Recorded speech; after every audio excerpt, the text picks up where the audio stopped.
이제 드디어 창세기는 이제 거의 끝나가고 있는데 마지막으로 야곱이 12 아들들에게 이 축복하는 장면, 아니면 이 축복을 사실은 예언적 축복이라고 이야기합니다. 앞으로 이 일을 예언하는 장면이에요. 바로 전장에 보면 야곱이 자기의 죽을 준비를 다 하고 있습니다.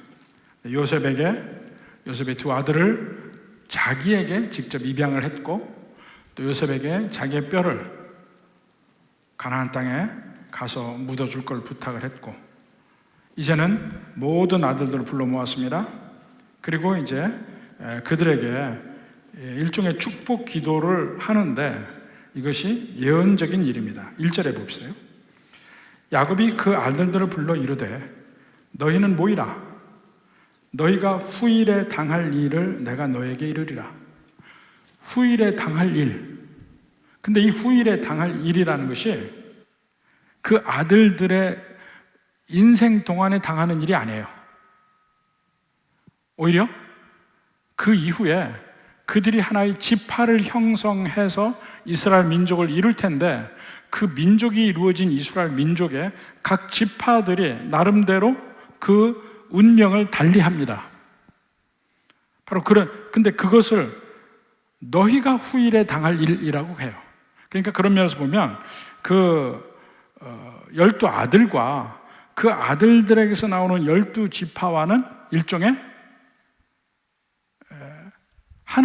하나라는 거 하나, 솔리다리티, 서로 하나예요. 그러니까 그 아들의 운명이 곧 그 지파의 운명이에요. 그러니까 그 아들들이 일종의 대표성을 가지고 있는 겁니다.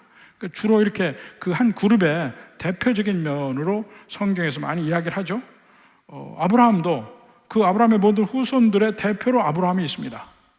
심지어는 아담도 아담의 모든 후예들에 대한 대표로 하나님께서 그와 언약을 맺으시는 거예요. 그 언약을 아담이 어길 때 대표로 어겨서 아담 이후의 모든 사람이 다 그 아담의 죄 가운데 있게 되는 것이고, 그 대표 한 사람 한 사람의 일이 결국은 그 이후의 일을 예언적으로 보여주는 것이기도 합니다. 노아의 아들 중에서 함이 자기 아비의 하체를 범했잖아요. 범했다는 게 보고 비웃고 했단 말입니다. 그럴 때 그 함의 아들인 가나안을 저주합니다. 근데 그 가나안이 누구냐면, 가나안 땅에 살던 가나안의 원주민이 그들을 가나안이라고 했어요. 근데 그들은 결국 이 이스라엘 백성들에게 멸망할 운명을 지닌 사람들이란 말입니다. 근데 그것이 예언적 저주, 예언적 축복, 이렇게 대표성을 가지고 그 한 사람에게 하나님의 말씀이 있고, 그 한 사람 후예들까지도 그 모든 일이 영향을 미치게 되고 그 운명이 결정되고 하는 것입니다. 바로 그러한 면이 결국은 이스라엘의 왕과 이스라엘 백성과의 관계가 그래요. 왕이 복을 받으면 이스라엘 전체가 복을 받는 것이고, 왕이 화를 입으면 이스라엘 전체가 화를 입어요. 사무엘 하에 보면 다윗이 이 사단의 꼬임을 받아서 인구조사를 하죠. 인구조사를 해요. 교만한 마음에 자기의 강함을 한번 경험하고 싶었어요. 그 결과로 어떻게 됩니까? 셋을 택하라고 그래요. 3년 동안 전쟁이 있던가 이런 셋을 택하라는 것 중에 제일 짧은 걸 택하죠. 3일 동안 이스라엘에 온역이 있는 걸 택합니다. 그래서 이스라엘 저 땅 전체에 온역이 있으면서 엄청나게 많은 사람이 죽게 되는 거예요. 누구 때문에요? 왕 때문에. 왕과 이스라엘 백성은 하나인 거예요. 하나. 왕은 대표이고, 왕이 한 행동이 그 모든 민족의 행동으로 간주가 돼요. 아니, 그것은 이거 불공평하지 않느냐? 근데 실제로 우리 삶에서도 일어나고 있습니다. 여러분, 가정마다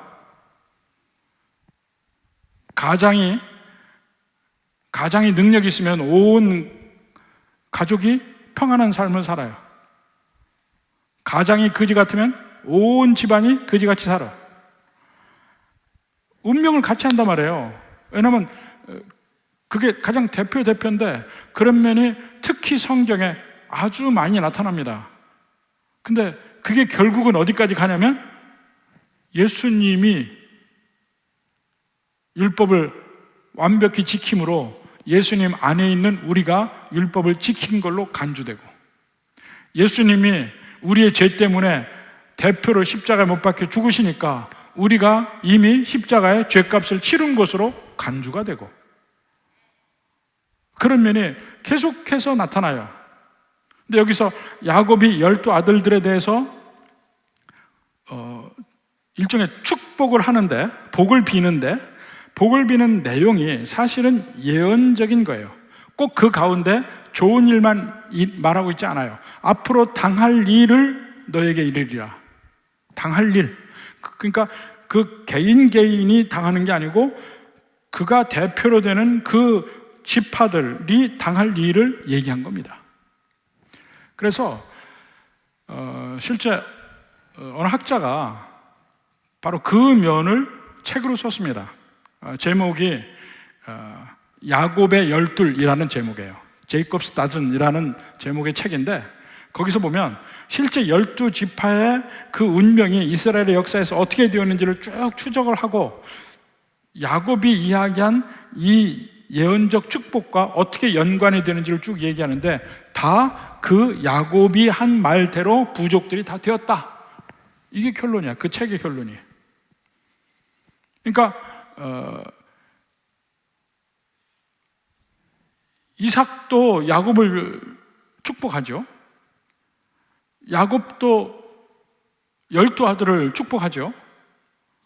그것이 일종의 축복권이 아브라함에서 이삭으로, 이삭에서 야곱으로 이어져 가는 면도 이야기를 하고, 그들의 이야기 속에 하나님이 하실 일이 예언적으로 그들의 축복 속에 다 있어요.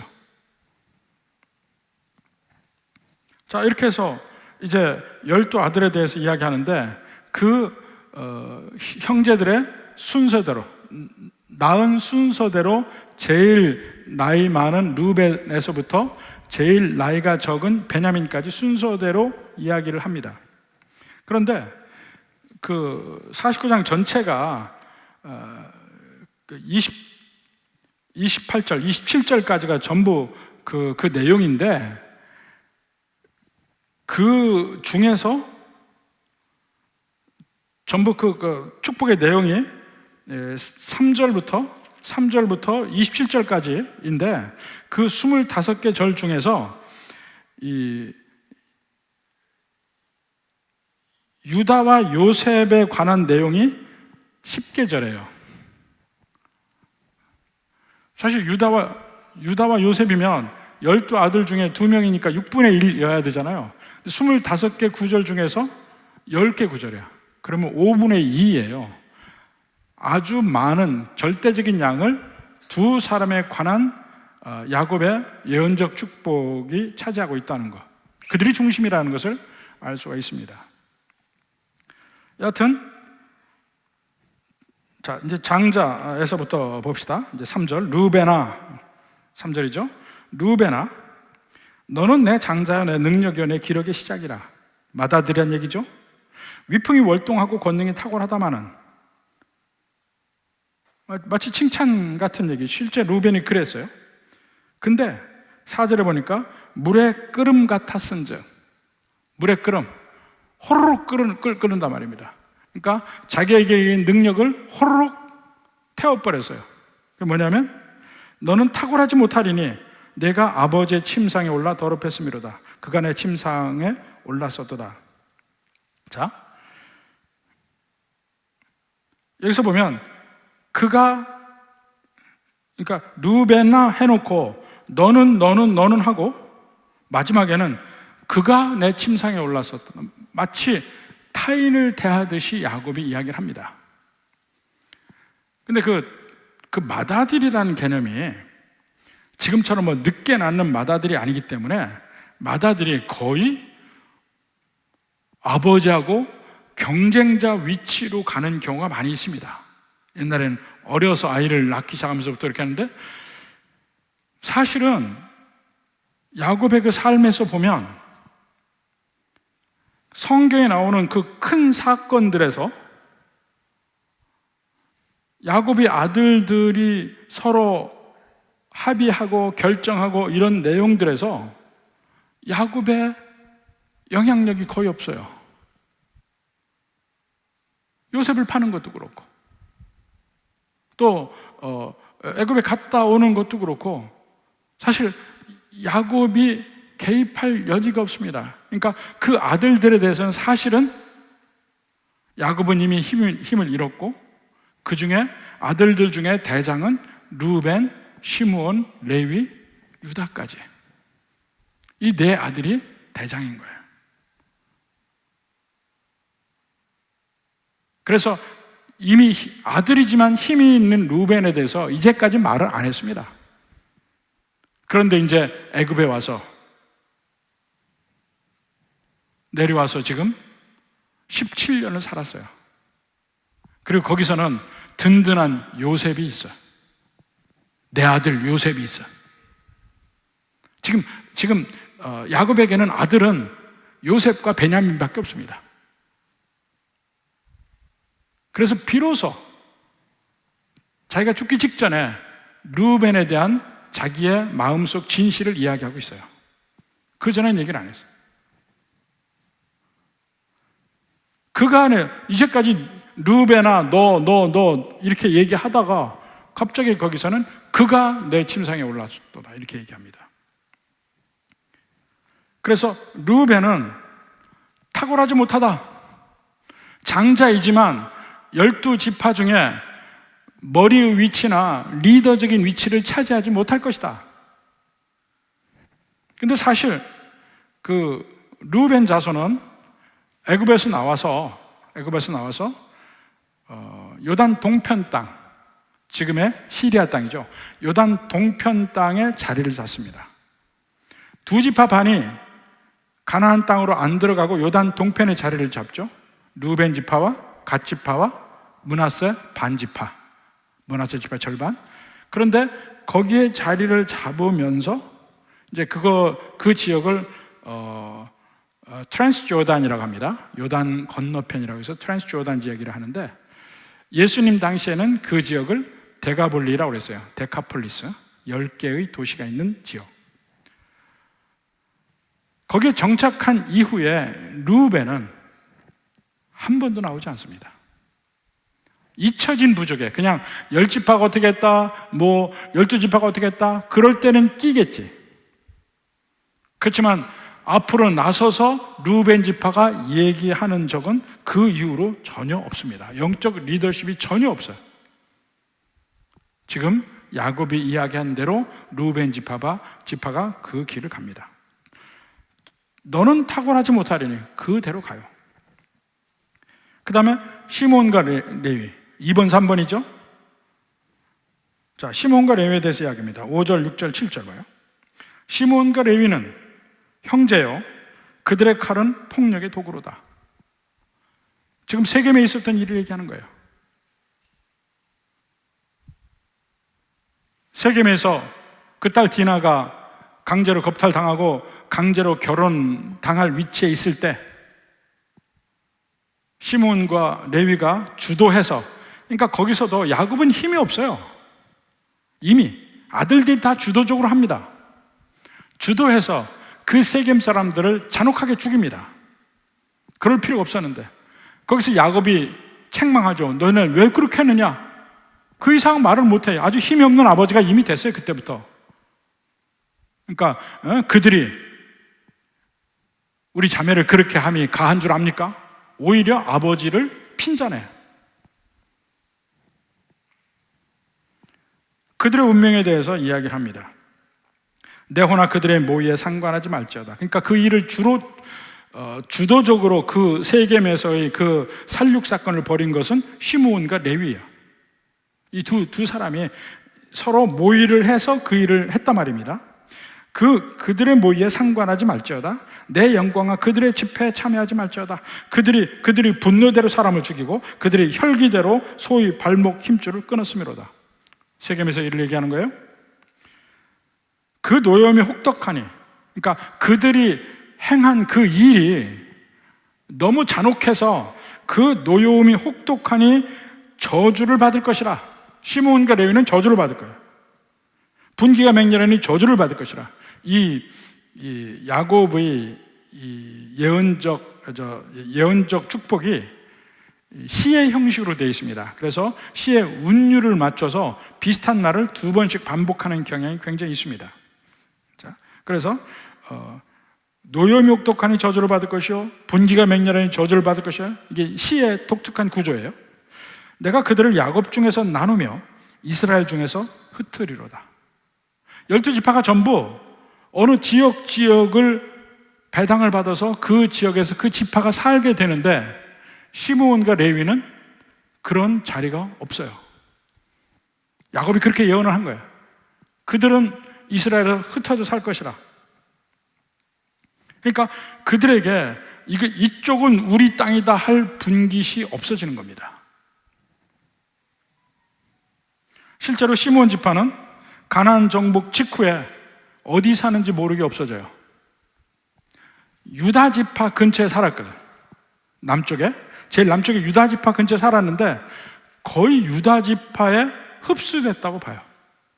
물론 마지막 예수님 때까지도 그 시므온 지파라는 그 이름이 명맥이 남아있긴 하지만 그들이 어디에 산다 이게 없어요. 그렇게 해서 시므온 지파도 사라졌고 레위 지파도 사라집니다. 사라지는데 흩어지지만 그들은 시므온 지파처럼 없어짐은 면해요. 무슨 사건 때문이라고 그랬죠? 금송아지 사건.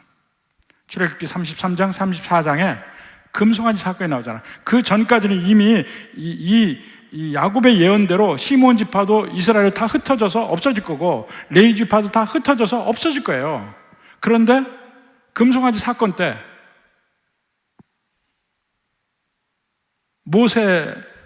모세와 힘을 합해서 그 금송아지를 진 사람들을 그들의 칼로 자기들의 가족, 자기들의 친구, 이 동족들을 죽입니다.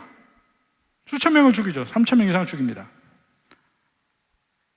그때 레위 지파는 면죄부는 아니에요.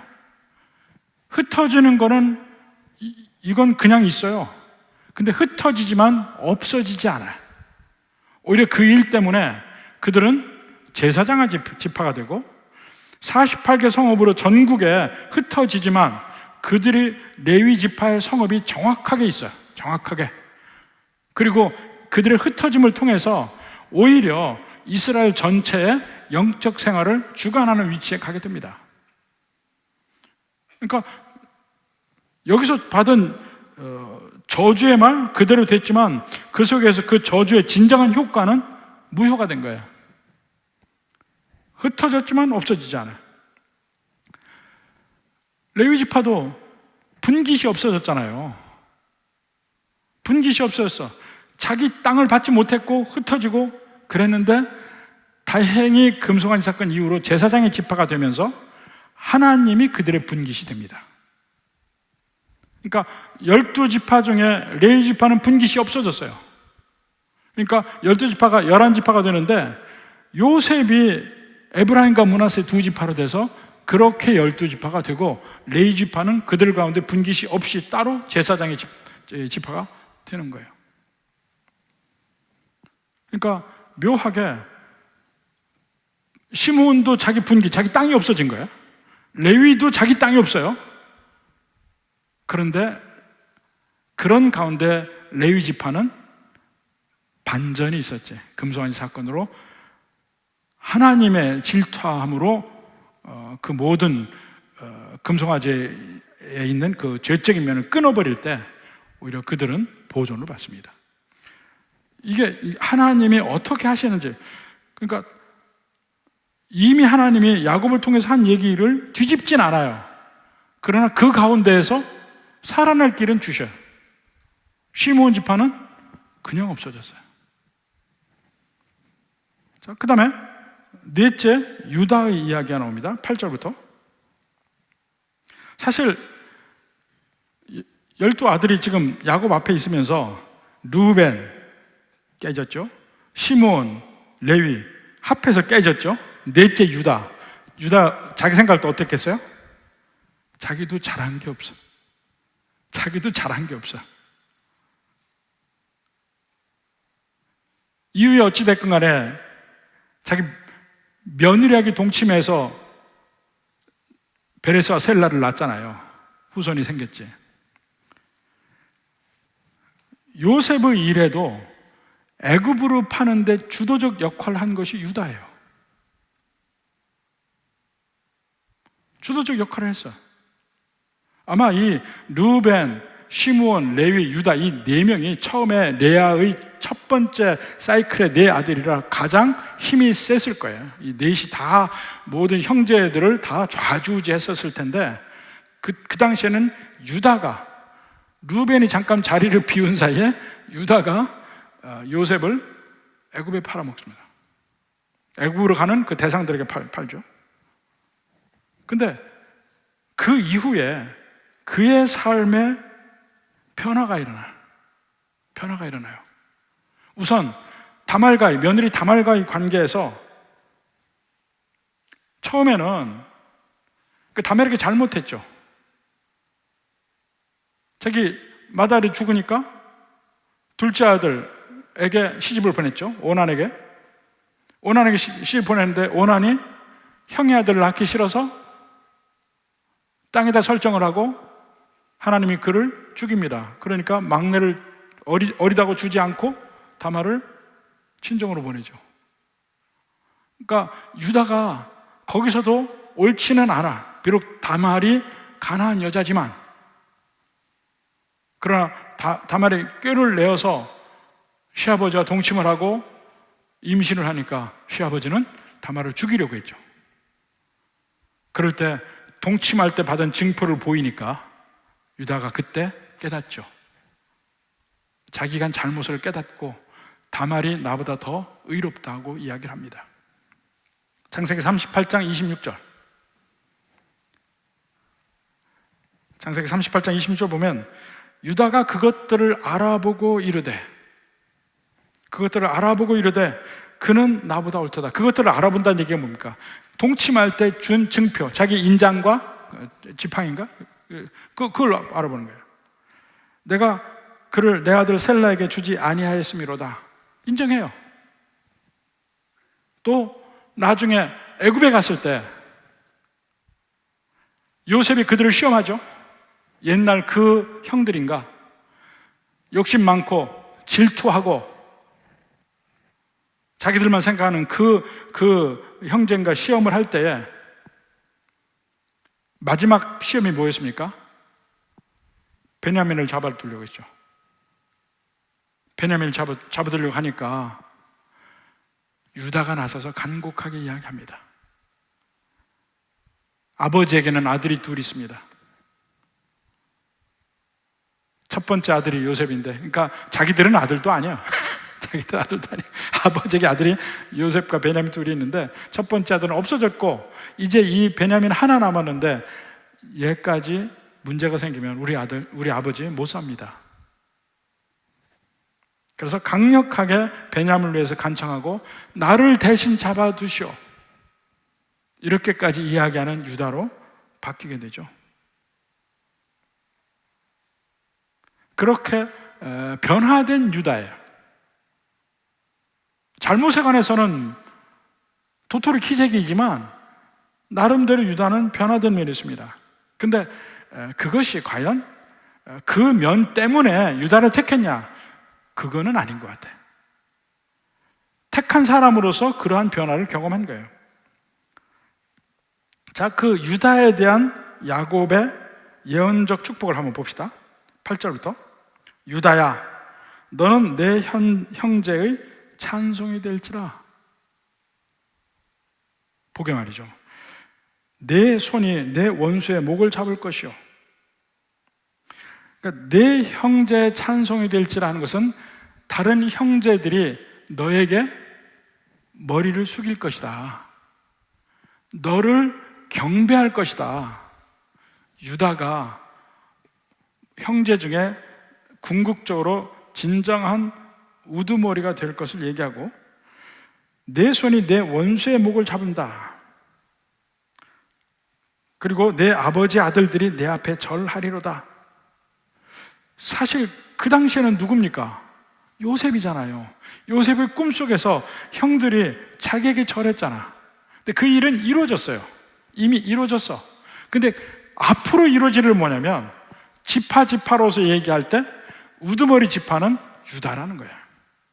한 개인을 이야기하는 면보다 앞으로 유다 지파의 운명에 대해서 이야기를 합니다. 내 원수의 목을 잡을 것이요, 목을 쥐어서 승리한다는 얘기예요. 적을 꼼짝 못하게 한다는 얘기예요.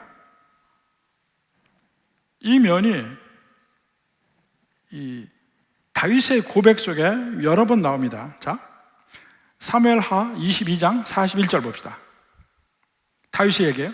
주께서 또 내 원수들이 등을 내게로 향하게 하시고, 원수들이 등을 향한다는 건 뭡니까? 도망갈 때 등이 보이죠.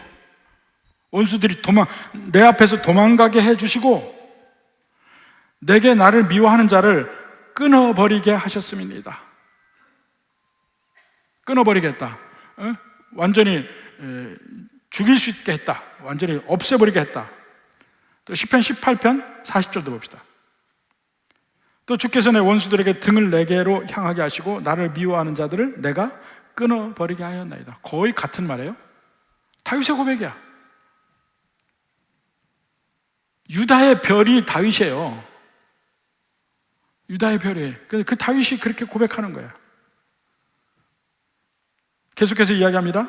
유다에 대해서 10절에 규가 유다를 떠나지 아니하며, 규라고 얘기했는데, 규라는 거는 전에는 홀이라고 했어요. 홀, 셉터라고 하는데, 이 전에 보면 영국의 엘리자베스 여왕이 행사를 하면 꼭 앞에 이 위에가 좀 뭉툭한 보석이 박힌 이 막대기를 하나 들고 나옵니다.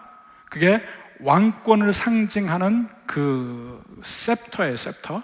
영어로 셉터라고 하는데, 그것을 홀이라고도 하고 한문으로 규라고 해요. 근데 그 규가 유다를 떠나지 아니하며 왕권을 얘기하죠. 통치자의 지팡이가 그 발 사이에서 떠나지 아니하기를 실로가 오시기까지 이르리니, 여기서 실로가 오시기까지는 해석 불가입니다. 이 실로가 도대체 무슨 말인지 몰라요.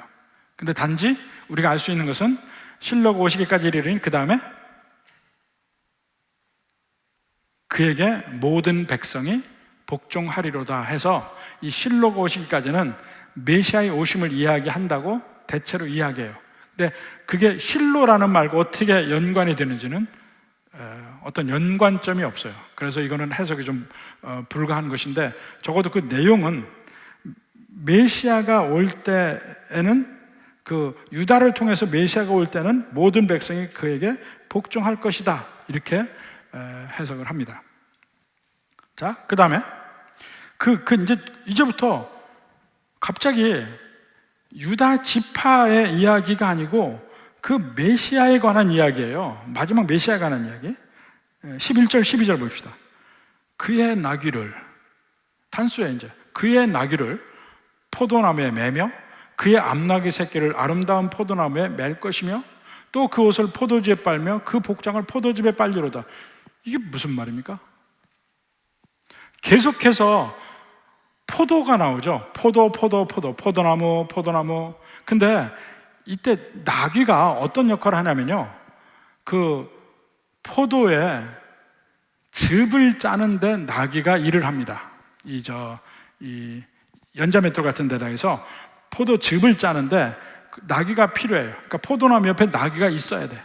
그래서 그 즙을 짜는데 얼마나 즙이 풍성이 많이 나오는지 옷을 포도주에 빨고 복장을 포도즙에 빨는데, 포도즙이 막 그 포도즙 짜는 사람의 옷에 다 묻어서 빨 정도 될 정도로 포도가 풍성한 걸 얘기해요. 그러니까 그쪽에서는 적어도 그 땅에 소산이 많은 것을, 풍성함을 표현할 때 무화과, 아니면 포도, 이걸로 표현을 합니다. 이것이 아주 풍성하고 많다. 이게 모든 인생의 그 물질적 풍요로움을 같이 이야기하는 것입니다. 그러면서 12절에 그의 눈은 포도주로 인하여 붉겠고, 포도주를 많이 먹었다는 얘기입니다. 그의 이는 우유로 말미암아 희르다. 우유도 엄청나서 언제나 우유를 먹어서 그의 이가 힐 정도로 모든 물건의 풍성함을 얘기하고 있습니다. 그래서 이 포도주가 넘친다는 면은 언제나 그 뒤에도 보면 메시아가 거기 계신다는 것과 연관이 돼 있어요. 여기서도 그의 나귀를 포도나무에 메고, 메시아의 유다에서 나오는 메시아의 나귀를 포도나무에 맨다. 메시아가 오실 때 이렇게 모든 면이 샬롬이 이루어진다, 이걸 표현하는 겁니다. 그러니까 요 11절 12절의 내용은 그 뒤에 이스라엘에서 유다 민족에게 이루어진 게 아니에요. 앞으로 오실 예수님에 관한 예언으로 봅니다. 이 예언만은. 그러니까 10절에서부터 10절, 11절, 12절은 유다를 통해서 오는 예수님에 관한 이야기예요. 사실 이 구약 성경은 이 구약의 역사에서 큰 인물이 셋이 나옵니다. 큰 인물이 셋이야. 그 큰 인물 셋이 누구냐면 아브라함과 모세와 다윗이에요. 이 세 사람이 나와요. 그런데 모세는 민족으로서 이스라엘을 세우는데 어떤 구원자적 역할을 하고 또 하나님의 법을 그들에게 주기도 하고, 이런 면에서 모세가 예수님의 모형적인 면은 있어요. 그러니까 예수님의 구약적 모형이 누군가? 모세예요, 모세. 그러니까 히브리서에도 계속해서 모세와 비교를 하지. 근데 실질적인 메시아의 계보는 아브라함, 다윗, 예수님이에요. 메시아의 계보는. 근데 그 연결점이 유다라고. 그 연결점이 유다야.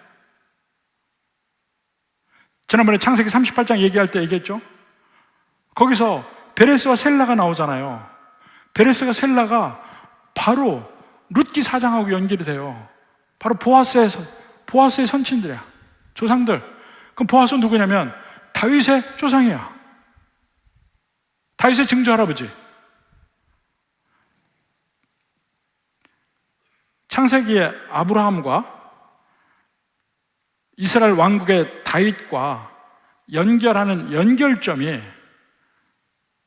창세기 38장과 룻기 4장이라고 그랬어요. 그게 메시아의 계보의 흐름이야. 그러니까 구약의 이스라엘 역사를 보면 한 민족에 대한 얘기가 쭉 하는 것 같지만 복선적으로 한 사람, 예수님의 계보가 한쪽에 같이 흐른다니까요. 근데 유다는 두 가지 면이 같이 만나요. 유다는 이스라엘의 왕이면서 나중에 올 진짜 왕 예수님에 관한 면도 여기서 얘기해. 복합적으로 이 두 가지 면을 얘기해요. 유다에게서 이스라엘의 왕이 나온다. 근데 민족으로서 이스라엘의 왕이기도 하고 궁극적인 이스라엘의 왕 예수님을 얘기하기도 하고. 그래서 10절, 11절, 12절은 메시아에 관한 이야기예요. 창세기에서 드물게 마치 창세기 3장 16절처럼 여자의 후손과 뱀의 후손을 얘기하잖아요.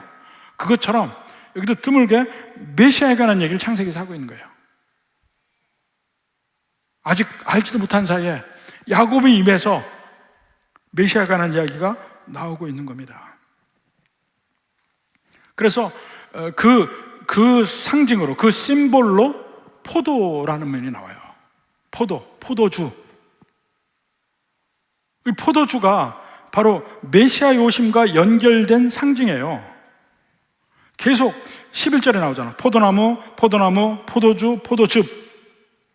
계속 나오잖아요.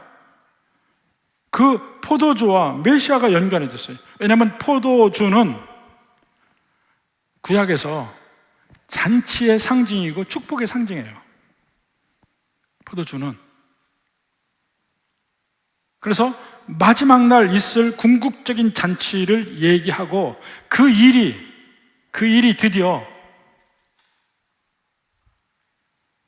예수님이 오셔서 첫 번째 기적을 행한 그것에서 일어나는 거예요.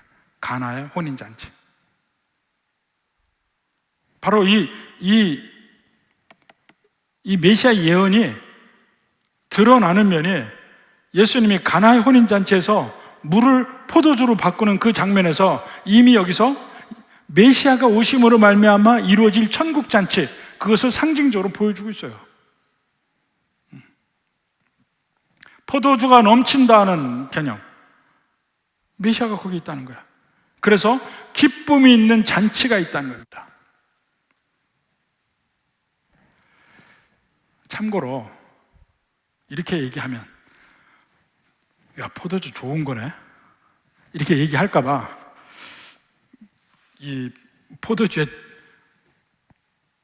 두 가지 기능에 대해서 말씀을 드려요. 하나는 여기 있는 대로 잔치, 축복의 개념으로 포도주가 나와요. 축복의 상징으로. 근데 제가 말씀드렸죠, 여기서 나오는 포도주는 음료라는 게 없던 시절에 5배에서 20배 정도 희석해서 음료를 먹었습니다. 음료가 없는 시절에. 그러니까 이 술이 발달하는 데가 어디서 발달하냐면요, 이 맹물을 먹을 수 없는 그 석회수가 많이 나는 데에서 주로 술이 발달해요. 그래서 프랑스나 독일과 유럽이 물이 안 좋습니다. 물이 안 좋으니까 프랑스 쪽에서는 그래서 포도주가 발달했고, 그래서 독일과 체코나 이 보헤미아 쪽에서는 맥주가 발달했고, 이것이 물을 그냥 먹을 수 없기 때문에 나온 일들이에요.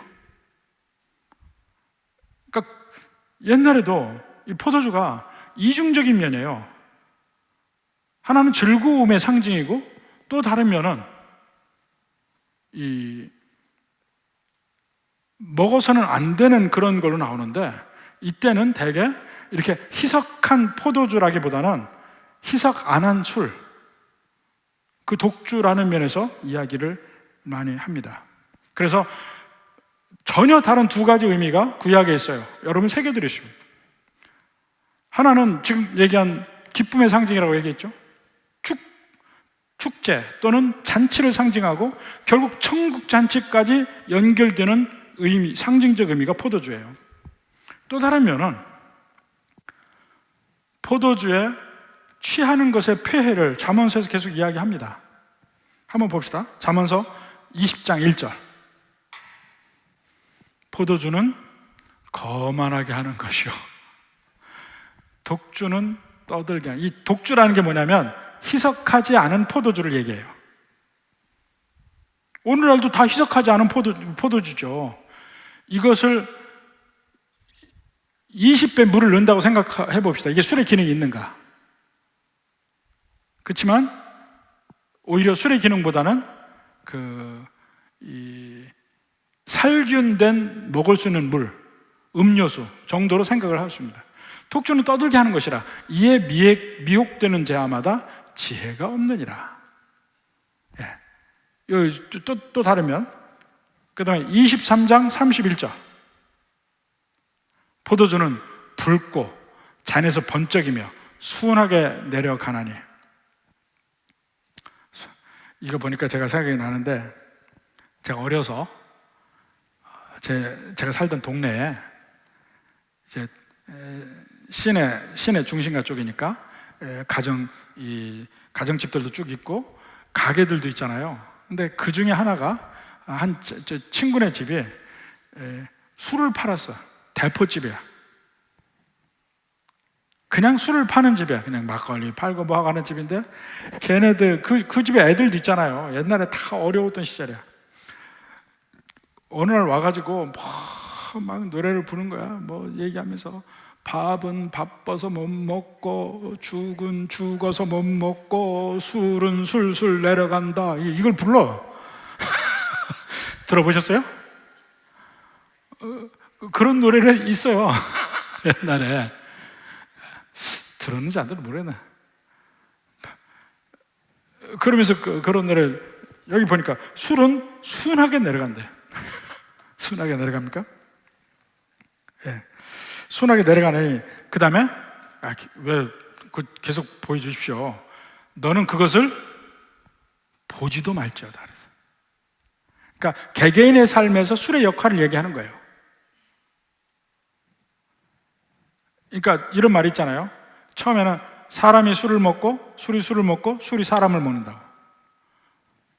보게 되면, 내가 컨트롤 할 수 있을 것 같아. 점점 술에 먹히는 면을 이야기해요. 그래서 보지를 말지어다. 그 다음에 32절에 그것이 마침내 뱀같이 물 것이요 독사같이 쏠 것이며, 술이 또 내 눈에는 기이한 것이 보일 것이요 내 마음은 구부러진 말을 할 것이며, 너는 바다 가운데 누운 자가 될 것이요.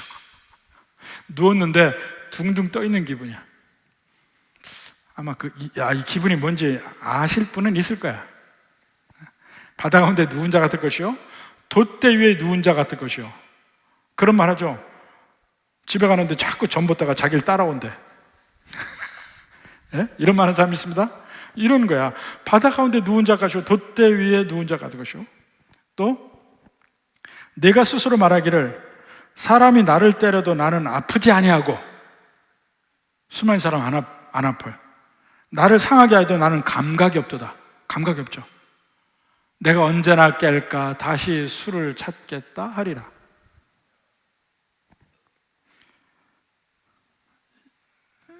이런 면이 있어요. 잠언서에서 이야기하는 이 면, 술의 부정적인 면 분명하게 이야기를 하고 경고를 합니다. 근데 그게 아니고,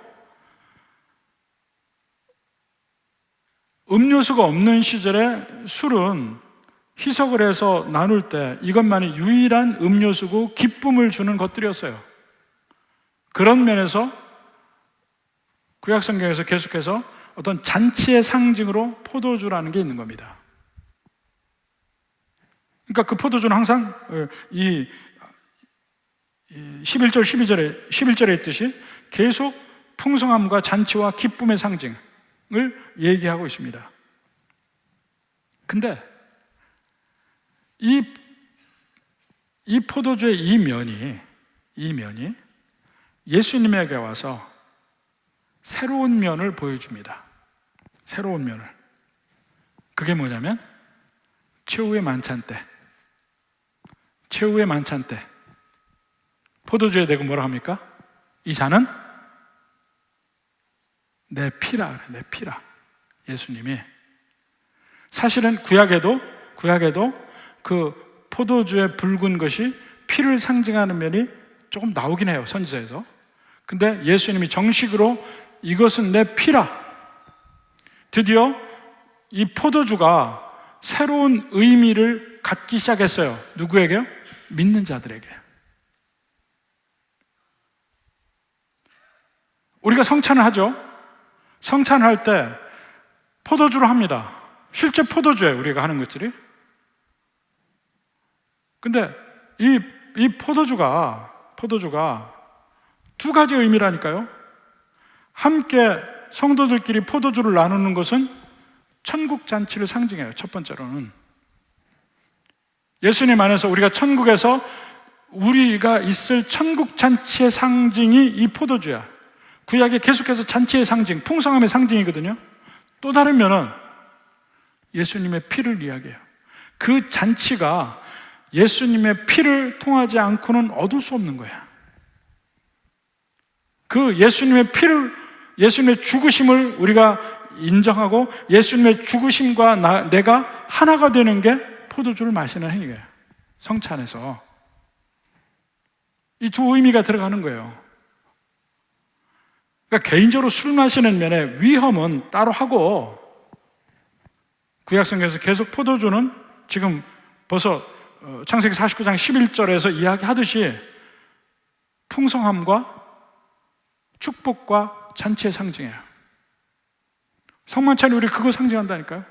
천국 잔치를 상징해. 그렇지만 예수님 이후에 새롭게 붙여진 의미는 예수님의 피를 통해서 얻게 되는 것이고, 우리가 그 예수님의 피와 함께 한다는 것은 예수님의 그 고난에 우리가 동참한다는 걸 의미하고, 예수님과 함께 한다는 걸 의미하고, 예수님의 십자가를 통해서 받게 되는 천국 잔치를 상징하고 다시 기억하고 그날을 기대하는 것입니다.